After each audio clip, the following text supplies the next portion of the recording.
Capitaneria di Porto, in vacanza con Radio Libertà. Al timone Antonino Danna. Al timone la follia, ci ritroviamo in alto mare. In alto mare.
Antonino. Grazie Andrea, questo era Filippo Trecca con Scendente Pesci dal disco Aquarium Sounds che rappresenta la musica di Acquario, nota trasmissione, noto talk show di Maurizio Costanzo, andato in onda nel 1978. Amiche e amici miei, ma non dell'avventura, buon pranzo, sono le 12:33 minuti e 46 secondi in questo momento sulle magiche onde di Radio Libertà. Io sono sempre Antonino Danna, questa è la puntata di oggi di martedì 11 di agosto dell'anno del Signore 2026. Cominciamo la nostra trasmissione, vi ricordo, date il sangue, in ospedale serve sempre, salverete vite umane, chi salva una vita umana salva il mondo intero. Secondo appello radiolibertà.net, fesso chi non lo legge perché vi perdete un bellissimo giornale online dove ci sono liberamente il direttore responsabile Giovanni Sallusti, gli auto da fe di Giulio Cainarca, la rassegna stampa di Semivarin che sto supplendo io fino a venerdì 14 di agosto, videopillole e molto altro ancora. Radiolibertà.net is the place to be. 340-670-9659 per le vostre zap o WhatsApp che volete mandarmi, oppure il telefono è aperto da adesso 0292947222 se avete voglia di interloquire commentando gli ultimi fatti e le ultime news che avvengono in questo nostro vasto globo terracqueo. Diamo un'occhiata all'ANSA. Eccoci qua sull'ANSA, il caso domani nel carcere di Rebibbia, l'interrogatorio di Walter Lavitola, il PM pronti a chiedere l'estradizione per Gomez, Clesio, Tavares. Ancora una settimana di caldo intenso, 7-8 gradi oltre la media, attesi anche i temporali, vedremo tra poco le previsioni del tempo.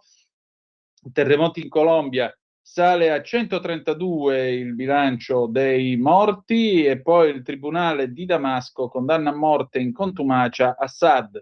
C'è tempo poi fino a domani per il bonus nuovi nati, si tratta di un una tantum da 1.000 euro, le informazioni utili, gomme, batterie, carrozzeria, l'auto si scioglie al sole, Federcarrozzieri, danni potenziali fino a 16.000 euro a vettura.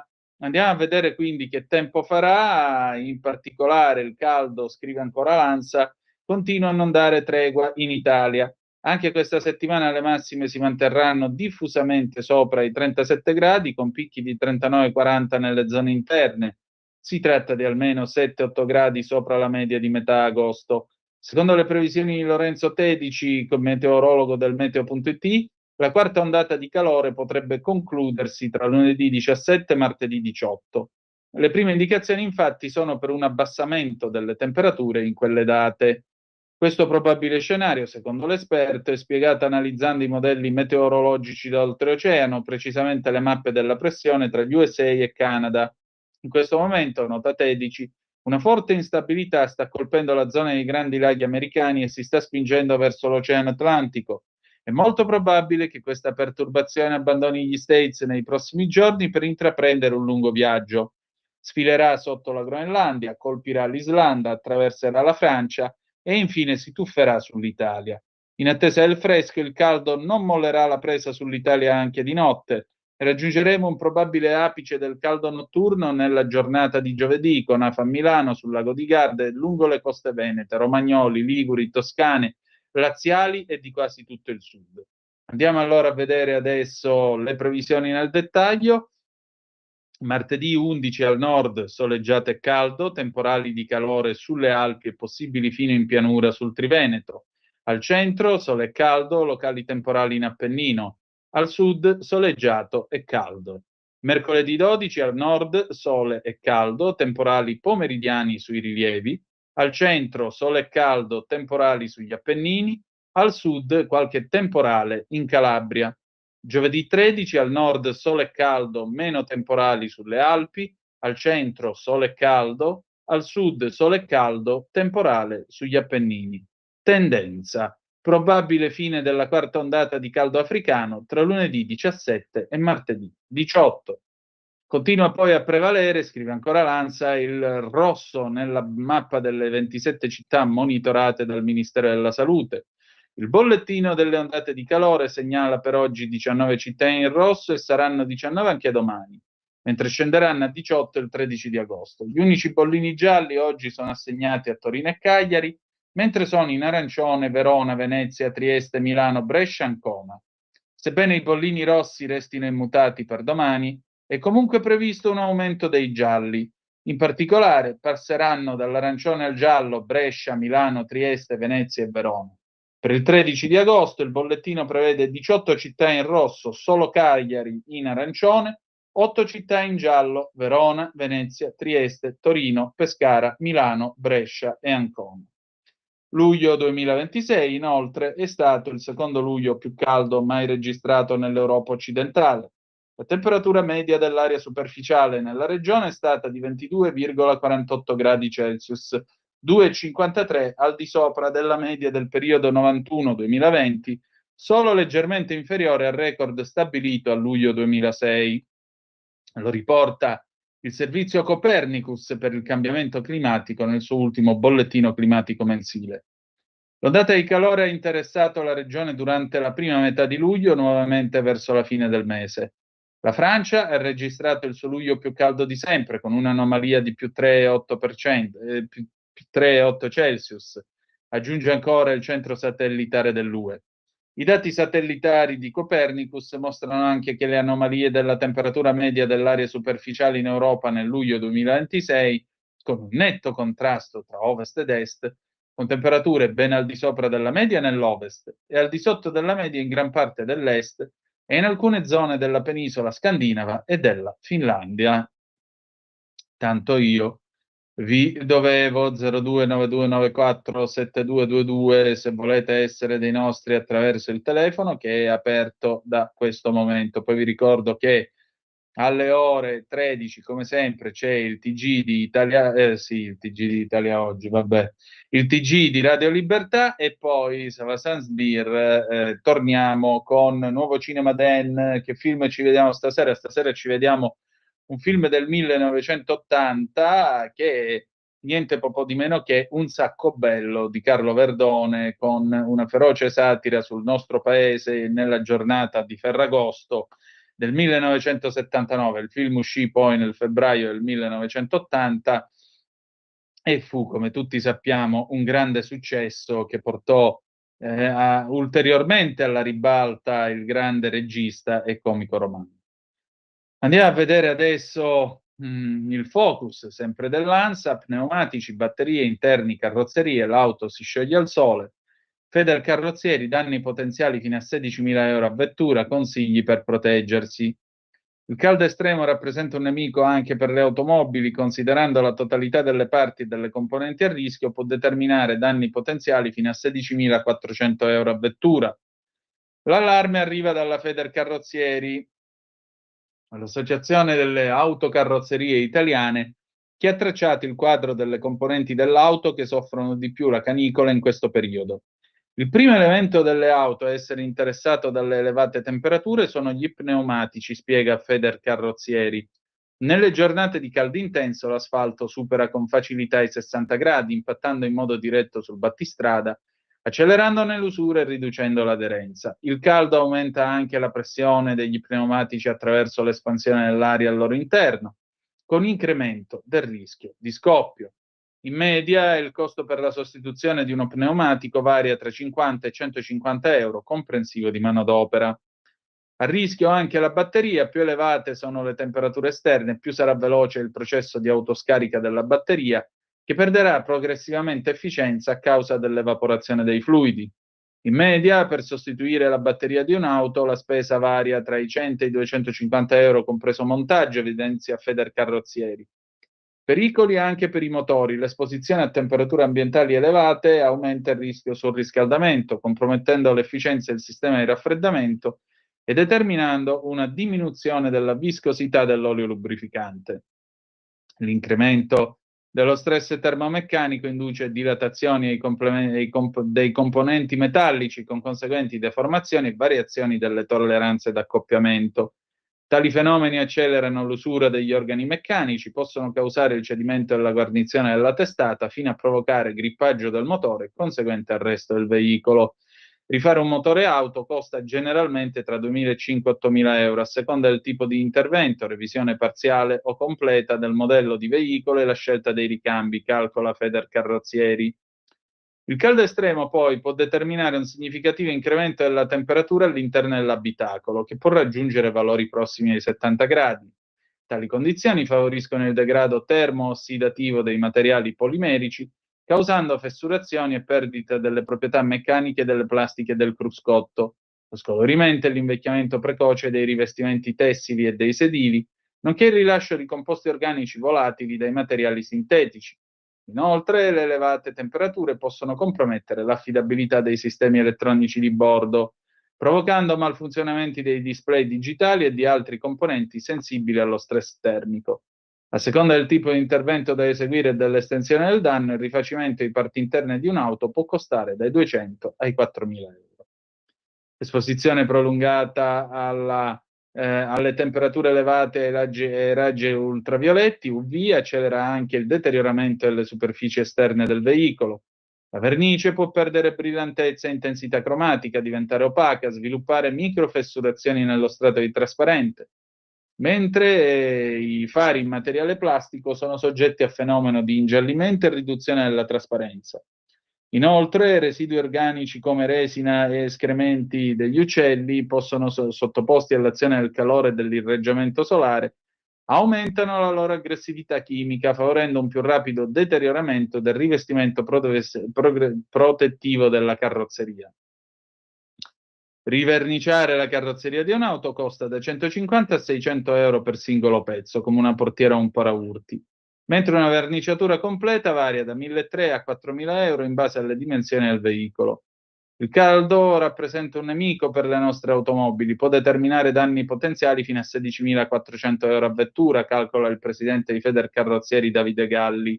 Per questo è importante che gli automobilisti adottino alcune misure per proteggere al meglio i veicoli: controllare regolarmente la pressione degli pneumatici a freddo, verificare le condizioni del battistrada ed eventuali deterioramenti, controllare il livello dell'olio e del liquido refrigerante, utilizzare una copertura termica per la batteria per isolarla dal calore eccessivo, parasole e tendine per proteggere gli interni delle vetture, evitando di parcheggiare l'auto al sole.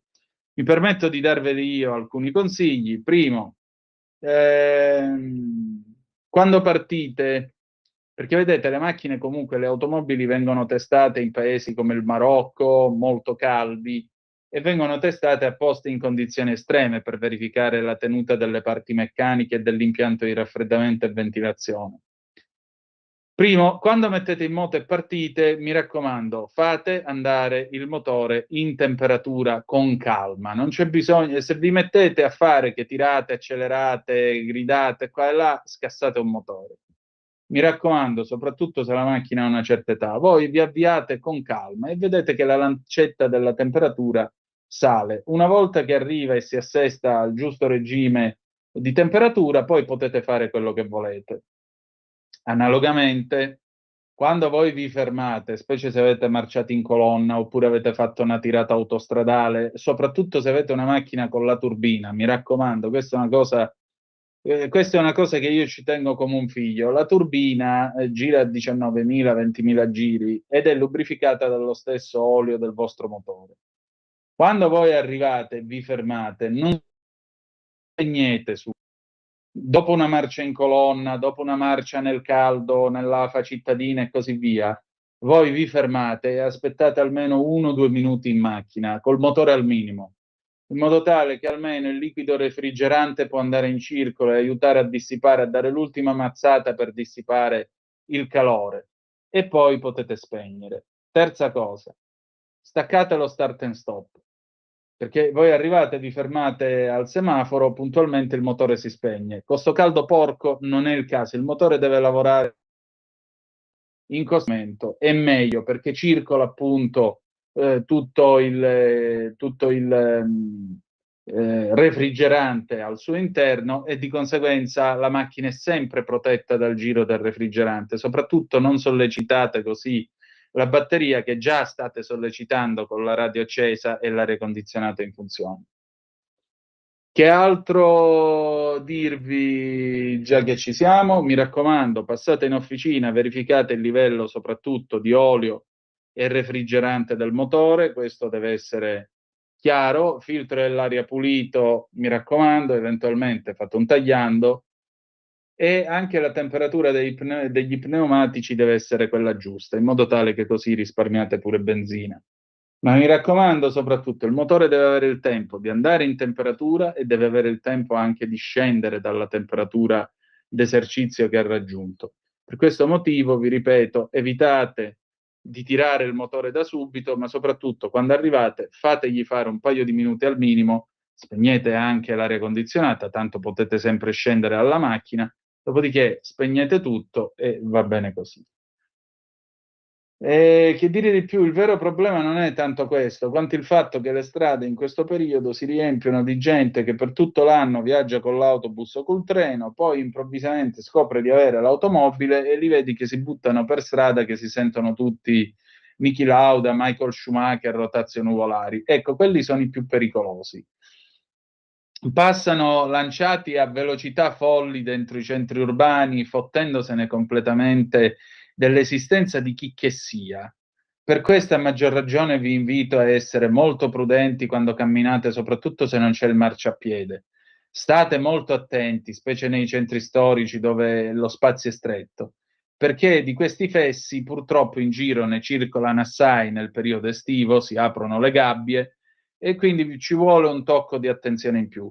Se andate in giro con la motocicletta, sia che sia un missile capace di fare i 300 all'ora che la Vespa, come il sottoscritto, mi raccomando, guardatevi sempre attorno perché un attimo che vi arriva un fesso e vi stringe in una curva perché vi deve superare, arriva il fesso al semaforo, vi inchioda appena un attimo dietro perché stava guardando il messaggino al cellulare e così via. A me è successo un paio di volte, vi assicuro che non è stata una bella sensazione, quindi a maggior ragione occhio.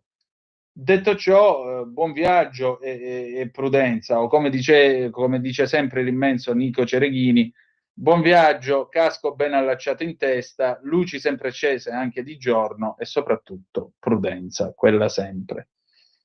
Che dire di più? Niente, credo di avervi detto spero di avervi dato qualche consiglio utile perché è molto importante quando si viaggia, soprattutto riuscire a godersi un viaggio che si fa con la macchina o meglio ancora con la moto e poter tornare a casa per poterlo raccontare, che è la cosa più bella perché poi queste sono quelle cose che ti restano dentro per i posti che hai visto da solo o per i posti che hai visto in compagnia, per le sensazioni che hai provato, per il fresco che hai trovato. Io l'ho trovato, l'ho detto, quando sono andato e tornato da Lorenzo Viviani, l'ho trovato solo nel tunnel alla Scoffera e in quello delle Ferriere. Per il resto caldo maiale, salvo l'ultimo pezzo della statale della Valle Scrivia, che veramente io sarei voluto scendere da quella Vespa e mettermi a piangere dall'emozione, vi giuro. Che strada stupenda, la gola dello Scrivia in fondo con i ciottoli bianchi,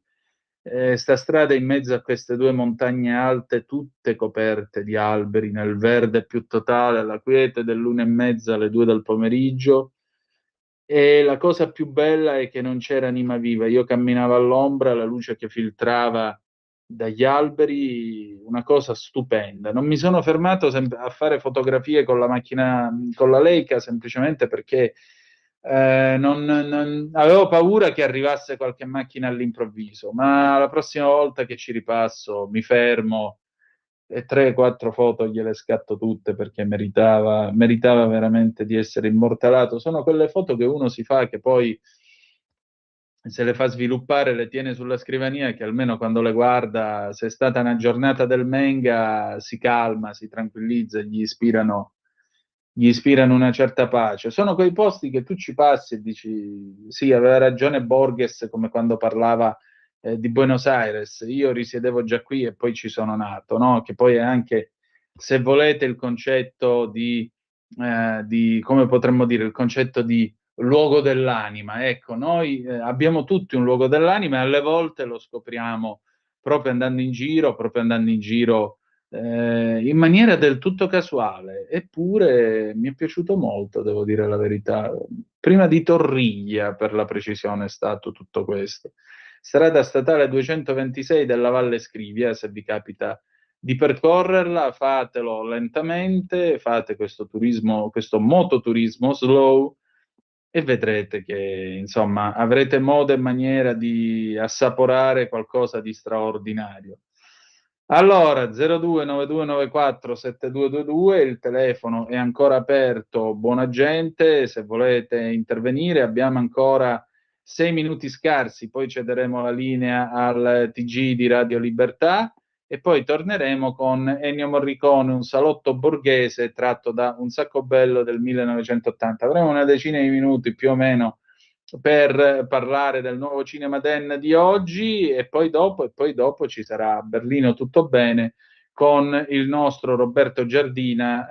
Con Roberto oggi abbiamo parlato di alcune cose. La prima è, naturalmente, ve l'avevo promesso che ne avremmo parlato con lui, della questione tra l'Italia e la Germania, questa lite sull'immigrazione, lite che in realtà è solo teatro, giustificato dal fatto che ora si comincia a votare nei vari land della Germania, e Merz vuole far vedere che ha i cabasisi quadrati, lui che ormai quando parla qualunque cosa dica in Germania la gente ride a prescindere.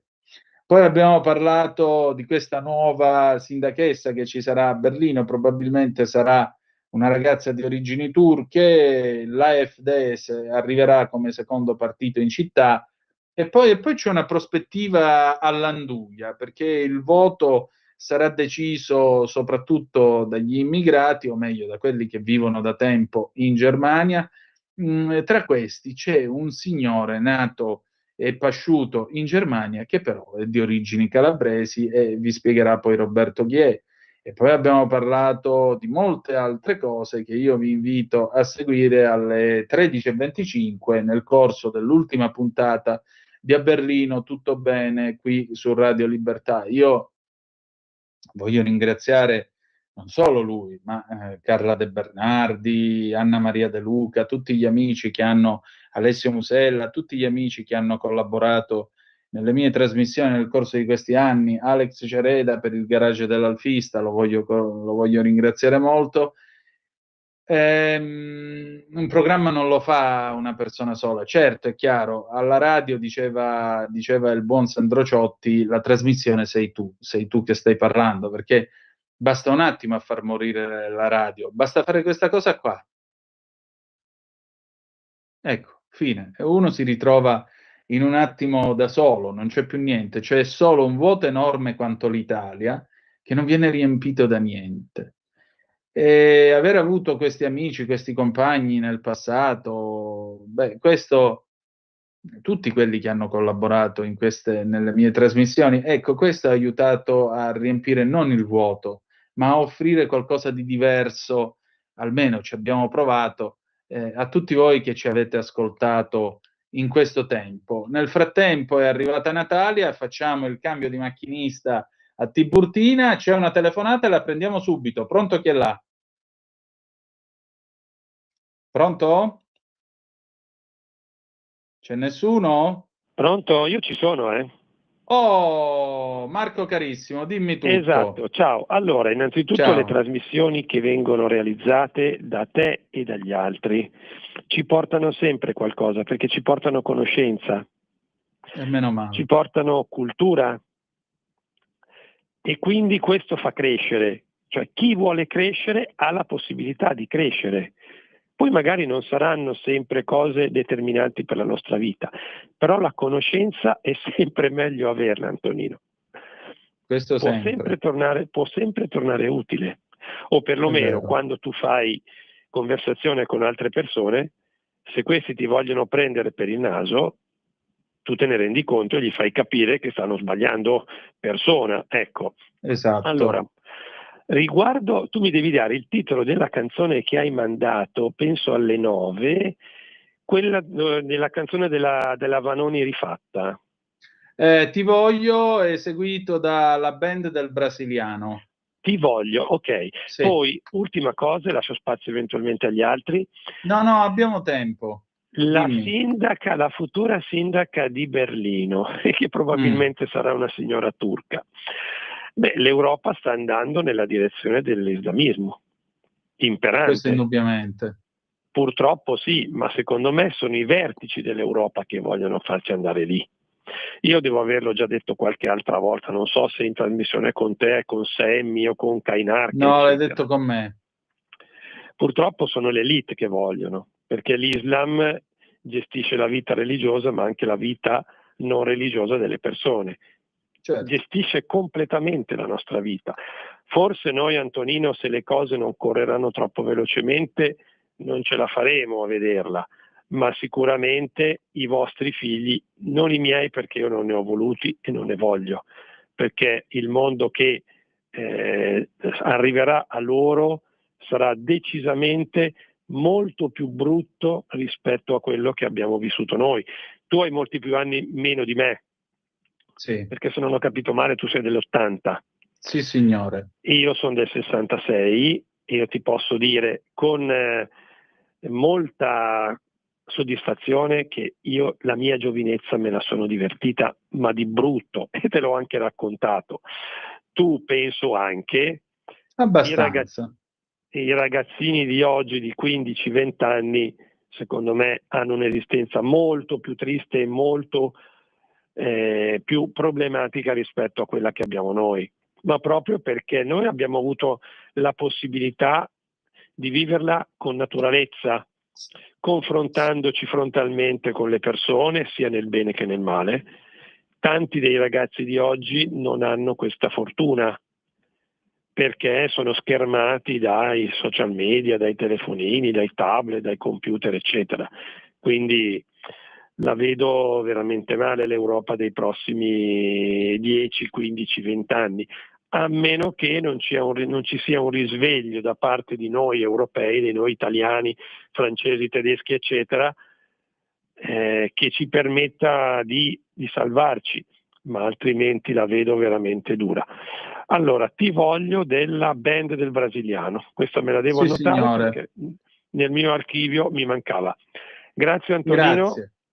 Ci sentiamo nei prossimi giorni fino a venerdì. Ciao, grazie. Eccellente, grazie. Allora adesso pausa, il TG di Radio Libertà e poi noi ci ritroviamo con Ennio Morricone, Un salotto borghese da un sacco bello del 1980. Tra poco. Radio Libertà. Veniamo da una lunga storia e andiamo incontro al futuro con spirito libero per ascoltare tutti e per dare voce a tutti. Per la tua pubblicità visita il sito radiolibertà.net.